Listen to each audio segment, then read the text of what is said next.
warahmatullahi wabarakatuh. Apa kabar anak-anak TKP yang hebat? Bertemu lagi dengan Bu Dewi di pertemuan ketiga pengembangan diri kelas 10 TKP.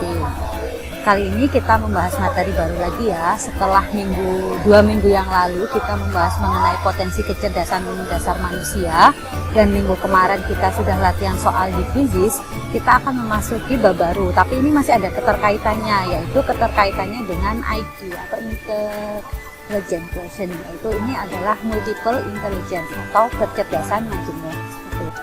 Apa sih multiple intelligence itu?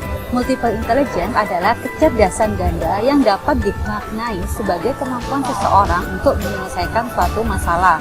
Kecerdasan itu meliputi daya pikir dan perkembangan kognitif. Tokoh dalam kecerdasan ganda ini dipelopori oleh Profesor Dr. Howard Gardner, seorang psikologi dan ahli pendidikan dari Universitas Harvard AS, Amerika Serikat. Hal ini dikenalkan melalui karya Gardner yang berjudul Frame of Mind. Pada awalnya, multiple intelligence ini hanya ada 8 jenis kecerdasan, tetapi seiring berkembangnya waktu dan pengetahuan, multiple intelligence ini menjadi 9 kecerdasan. Macam-macam multiple intelligence ada 9 ya. Yang pertama ada linguistic intelligence atau kecerdasan linguistik. Kemudian yang kedua ada logical mathematical intelligence atau kecerdasan logis matematis. Yang ketiga yaitu spatial intelligence atau kecerdasan spasial. Yang keempat bodily kinesthetic intelligence atau kecerdasan kinestetik. Kemudian yang kelima musical intelligence atau kecerdasan musikal. Yang keenam interpersonal intelligence atau kecerdasan interpersonal. Yang ketujuh intrapersonal intelligence atau kecerdasan intrapersonal. Yang kedelapan naturalis intelligence atau kecerdasan naturalis. Dan yang terbaru adalah existential intelligence atau kecerdasan eksistensial. Apa itu masing-masing? Nanti kita akan bahas di slide selanjutnya, oke? Nah, linguistic intelligence atau kecerdasan linguistik disebut juga kecerdasan verbal, yaitu kemampuan untuk menggunakan kata-kata secara efektif, baik secara lisan maupun tulisan. Kecerdasan ini mencakup kepekaan terhadap arti kata, urutan kata, suara, ritme, dan intonasi dari kata yang diucapkan, termasuk kemampuan untuk mengerti kekuatan kata dalam mengubah kondisi pikiran dan menyampaikan informasi. Ciri-ciri orang yang mempunyai kecerdasan linguistik yaitu biasanya dia dapat berkomunikasi dengan lisan dan tulis secara bagus. Dia bisa pandai mengarang cerita, mahir dalam diskusi dan mengikuti debat suatu masalah. Kemudian cepat belajar bahasa asing, bisa membaca dengan pemahaman tingkat tinggi. Kemudian dia mudah mengingat kutipan, ucapan, dan tidak mudah salah menulis atau salah mengeja. Kemudian dia juga pandai membuat puisi, tepat dalam tata bahasa, dan kosakatanya sangat banyak. Seperti itu. Pekerjaan yang cocok bagi orang yang memiliki kecerdasan verbal tinggi itu diantaranya adalah novelis, penyair, penulis iklan, penulis naskah, orator, pemimpin politik, editor, jurnalis, dan penulis pidato. Tokoh-tokoh yang terkenal mempunyai kecerdasan verbal tinggi yaitu ada William Shakespeare, Martin Luther King Jr., Soekarno, dan Putu Wijaya. Putu Wijaya ini penulis puisi terkenal ya. Soekarno tahu sendiri adalah presiden pertama Republik Indonesia. Kemudian orang yang mempunyai kecerdasan verbal itu bisa mudah belajar dengan cara bercerita, bermain dengan ingatan nama atau tempat, permainan kosakata, menggunakan tulisan jurnal, wawancara, mengerjakan teka-teki, permainan mengeja, membuat atau mengedit majalah kelas, debat, dan diskusi. Selanjutnya, logical mathematical intelligence atau kecerdasan logis matematis, yaitu kecerdasan yang melibatkan keterampilan mengolah angka dengan baik dan atau kemahiran menggunakan penalaran atau logika dengan benar. Kecerdasan ini meliputi kepekaan pada hubungan logis, hubungan sebab akibat, dan logika-logika lainnya. Proses yang digunakan dalam kecerdasan matematis logis ini antara lain klasifikasi atau penggolongan atau pengelompokan, pengambilan kesimpulan, dan perhitungan. Kecerdasan matematis logis ini biasanya dijumpai pada seorang yang ahli matematika, ilmuwan, sarjana, penyelidik polisi, pengacara, dan akuntan. Tokoh-tokoh yang terkenal memiliki kecerdasan ini yaitu diantaranya Madame Carrie Blaise Pascal yang dikenal dengan hukum Pascal, dan kalau dari Indonesia itu ada almarhum Profesor B.J. Habibie, seperti itu. Ciri-ciri orang yang mempunyai kecerdasan logis matematis. Yang pertama, dia pasti suka menghitung, menganalisis hubungan, menemukan fungsi-fungsi dan hubungan, memperkirakan, memprediksi dan bereksperimen, mencari jalan keluar yang logis, mengorganisasikan atau membuat garis besar, membuat langkah-langkah, berpikir abstrak, dan menggunakan algoritma atau rumus-rumus. Orang yang dominan kecerdasan matematis logis ini, itu dia mudah sekali belajar dengan cara merangsang dengan kegiatan pemecahan masalah atau problem solving. Kemudian dia suka permainan berhitung atau yang menggunakan komputer hitung-hitungan seperti itu. Kemudian dia bisa mudah belajar tentang analisa dan menghasilkan data. Dia terbiasa menggunakan logika dan lebih suka bereksperimen praktis. Kemudian dia suka memprediksi, mempadukan organisasi, matematika dan pelajaran lain. Kemudian dia memiliki tempat untuk menghimpun semua hal. Memorinya biasanya kuat. Kemudian dia tuh membiarkan segala sesuatu diselesaikan secara bertahap, step by step, dan dia menggunakan berpikir deduktif atau secara menyeluruh, seperti itu, deduktif. Kemudian ada spatial intelligence atau kecerdasan spasial. Kecerdasan ini yaitu merupakan kemampuan seseorang untuk memvisualisasikan gambar yang ada di dalam kepala atau yang dibayangkan, atau menciptakannya dalam bentuk 2 dimensi atau 3 dimensi. Kecerdasan spasial ini biasanya dimiliki oleh seorang arsitek, pelukis, pemahat, navigator, pemain catur, ahli fisika, dan ahli strategi perang. Tokoh yang terkenal diantaranya Picasso, Walt Disney, dan Gary Nugroho. Ciri-cirinya yaitu dia orangnya itu suka dengan dekorasi, suka apresiasi seni, desain, denah, membuat dan membaca chart, peta, koordinasi warna, membuat bentuk, patung, dan desain 3 dimensi, menciptakan dan menginterpretasi grafik.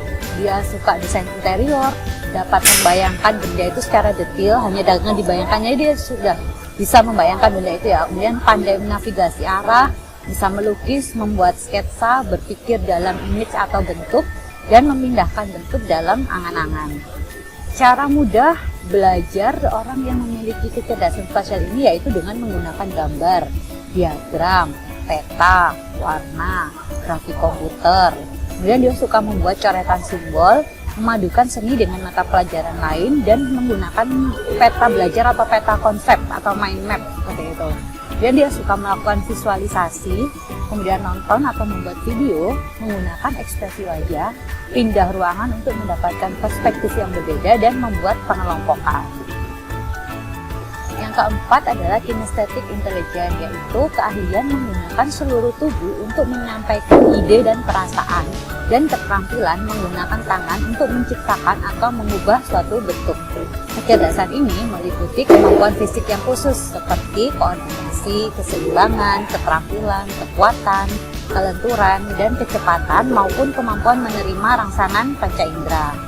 Ciri-ciri orang yang mempunyai kecerdasan kinestetik adalah dia bisa mengekspresikan dalam mimik atau gaya, kemudian atletik, kuat dan terampil dalam motorik halus, koordinasi tangan dengan matanya itu baik, kemudian daya tahan dan motorik kasarnya itu juga baik, kemudian dia bisa dengan mudah memanipulasikan benda-benda dengan tangannya, jadi bisa ya menggambarkan seperti itu, kemudian membuat gerak-gerik yang anggun, mudah belajar dengan melakukan, dan pandai menggunakan bahasa tubuh. Tokoh-tokoh yang terkenal diantaranya adalah Michael Jordan, Martha Graham untuk penari balet, dan Susi Susanti, mantan atlet bulu tangkis, seperti itu. Kecerdasan kinestetik ini biasanya dijumpai pada seorang penari, aktor, atlet, penemu, ahli mimi atau ekspresi, ahli bedah, karateka, pembalap, pekerja luar, dan montir. Cara mudah dalam belajar orang kinestetik biasanya dengan menggunakan latihan fisik, tarian, gerak, dan drama. Bertepuk, tepukan kaki, loncat, dan memadukan gerak dalam semua mata pelajarannya. Kemudian dia suka menggunakan model, mesin, Lego, kerajinan tangan, dan biasanya suka melakukan permainan dalam kelas dan perjalanan lapangan, seperti itu. Kemudian yang kelima adalah musical intelligence atau kecerdasan musikal, yaitu kemampuan untuk menikmati, mengamati, membedakan, mengarang, membentuk, dan mengekspresikan bentuk-bentuk musik. Kecerdasan musikal meliputi kepekaan terhadap ritme, melodi, dan timbre dari musik yang didengar. Musik ini mempunyai pengaruh yang sangat besar terhadap perkembangan kemampuan matematika dan ilmu sains dari dalam diri seseorang. Ciri-ciri orang yang mempunyai musical intelligence tinggi yaitu dia biasa menyusun atau mengarang melodi dan lirik, menyanyi, suka bernyanyi dan bersiul, menyukai mendengarkan dan mengapresiasi musik, memainkan instrumen atau alat musik, mampu membaca musik, not balok, dan lain-lain, serta mengenali bunyi instrumen dan memahami struktur musik.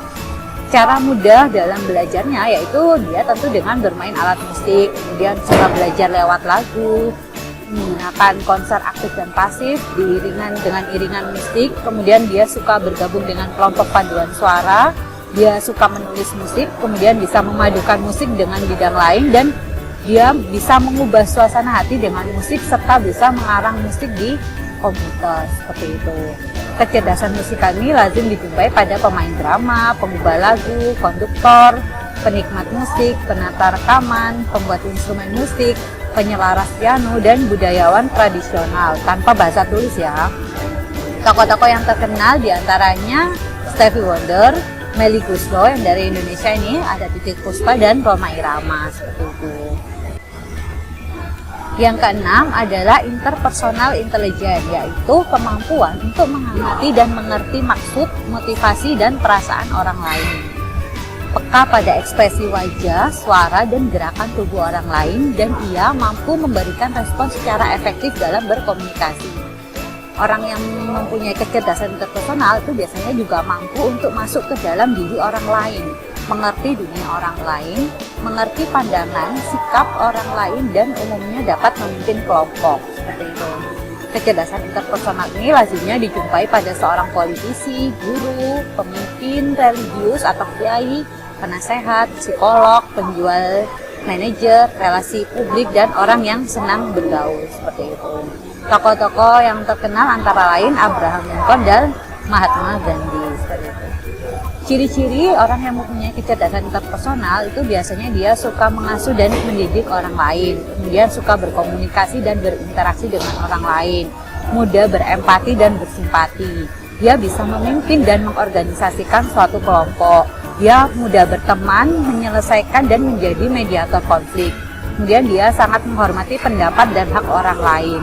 Dia melihat sesuatu dari berbagai sudut pandang. Dia itu sensitif atau peka pada minat dan motif orang lain, serta bisa diajak bekerja sama dalam suatu tim, seperti itu. Cara mudah dalam belajarnya yaitu dia suka belajar bersama. Kemudian dia suka memberi kesempatan untuk bersosialisasi dengan sharing atau berbagi dengan orang lain. Kemudian dia suka menggunakan keterampilan yang berhubungan dengan komunikasi, permainan percakapan, debat, seperti itu. Kemudian dia suka mengadakan acara kumpul-kumpul seperti pesta dan perayaan atau belajar kelompok, seperti itu. Kemudian suka mengajari orang lain dan lebih menggunakan sebab akibat, seperti itu. Kemudian yang ketujuh adalah intrapersonal intelligence atau kecerdasan intrapersonal, yaitu kemampuan yang berkaitan dengan pengetahuan akan diri sendiri dan kemampuan untuk bertindak secara adaptif berdasar pengenalan diri tersebut. Kecerdasan intrapersonal ini lazim dijumpai pada novelis, penasehat, orang tua yang bijak, filosof, guru, serta orang dengan kesadaran diri yang dalam. Tokoh-tokoh yang terkenal diantara para ulama ya, seperti Kiai Haji Muhammad Dahlan dan Kiai Hasyim Asy'ari, pendiri Muhammadiyah dan pendiri NU, seperti itu. Orang yang mempunyai kecerdasan intrapersonal tinggi itu mampu mengenali kekuatan dan kelemahannya, apa yang membuatnya unik, dan mampu memprediksi reaksi atau emosinya sendiri. Jadi mereka bisa memakainya untuk memecahkan berbagai masalah dan mengatur hidupnya sendiri dengan baik. Cara mudah dalam belajar yaitu dia dengan melakukan pembicaraan dari hati ke hati. Kemudian suka melakukan pengembangan diri untuk mendobrak rintangan belajar. Dia suka melakukan tanya jawab dan memberi waktu untuk refleksi diri sendiri. Dia belajar mandiri, kemudian mendengarkan intuisi, dan mendiskusikan, merefleksikan atau menulis yang dialami dan dirasakan. Kemudian dia suka membuat catatan harian atau jurnal di dalam diary. Kemudian dia mudah mengontrol proses belajar diri sendiri. Yang kedelapan adalah naturalis intelijen atau kecerdasan naturalis, yaitu kemampuan mengenali dan mengkategorikan hewan atau tumbuhan di lingkungan sekitar. Kecerdasan ini meliputi kepekaan pada gejala alam, seperti cuaca, bentuk awan, dan gunung-gunung. Ciri-cirinya yaitu dia menganalisis persamaan dan perbedaan, menyukai tumbuhan dan hewan, mengklasifikasi dan mengoleksi flora dan fauna, menemukan dan mengidentifikasi pola dalam alam, melihat sesuatu dalam alam secara detail, meramal cuaca, menjaga lingkungan, mengenali berbagai spesies, memahami ketergantungan lingkungan, dan melatih serta menjinakkan hewan. Kecerdasan naturalis ini biasanya dijumpai pada petani, aktivis Greenpeace, ahli botani dan biologi, serta ahli lingkungan hidup. Cara mudah dalam belajar yaitu dengan belajar di udara terbuka atau di alam. Langsung menggunakan materi alam, kemudian menghadirkan harmonisasi dengan unsur alam. Yang terakhir adalah eksistensial intelijen atau kecerdasan eksistensial, yaitu kemampuan yang berkaitan dengan kepekaan dan kemampuan seseorang untuk menjawab persoalan-persoalan terdalam keberadaan atau eksistensi manusia. Anak yang memiliki intelijensi eksistensial ini biasanya memiliki kesadaran tinggi dalam menjalankan kewajiban terhadap Tuhan dan memiliki upaya untuk menjadi lebih baik. Oke, tadi 9 macam multiple intelligence. Yang perlu kalian ingat, setiap manusia itu memiliki semua jenis kecerdasan itu. Namun, hanya ada beberapa yang dominan atau menonjol dalam diri seseorang. Jadi nggak ada seseorang yang nggak memiliki ke-9 faktor itu. Cuma pasti masing-masing orang itu mempunyai kecerdasan yang menonjol itu berbeda-beda seperti itu. Nah, kombinasi berbagai jenis kecerdasan yang menonjol itu perlu dikonsultasikan kepada ahlinya atau seorang psikolog, biasanya dengan melakukan psikotes. Jadi kalian supaya tahu kemampuan dan kelemahan kalian itu mana yang harus dikembangkan dan mana yang harus ditutupi seperti itu. Oke, lanjut saja kita ke tugas 3. Buatlah rangkuman materi dari yang sudah saya jelaskan hari ini. Rangkuman boleh diketik atau ditulis tangan. Pengumpulan file berupa foto atau Word diupload di Google Classroom pengembangan diri kelas 10 OTKP dengan format nama, kelas, tanggal pengumpulan tugas. Contohnya Tiara _10 OTKP 2 _25 Januari 2021 seperti itu. Kemudian tugas sudah masuk rekap nilai apabila sudah saya beri komentar. Jadi tolong diingatkan apabila kalian sudah mengumpulkan lebih dari 2 hari dan belum ada komentar di tugas tersebut. Deadline pengumpulan tugas adalah hari Senin 1 Februari 2021. Apabila ada yang kurang jelas, silahkan bertanya melalui chat pribadi di WA ya. Oke, ada sekilas info lagi tentang pendaftaran PPDB tahun pelajaran 2021-2022 sudah dibuka ya. Silahkan kalian mempromosikan, kita bantu promosi SMK Wahid Hasyim kepada saudara, tetangga, atau kerabat yang ingin melanjutkan SMK seperti itu. Oke, always do your best, jaga kesehatan dan tetap semangat ya. Terima kasih, see you next week. Assalamualaikum warahmatullahi wabarakatuh.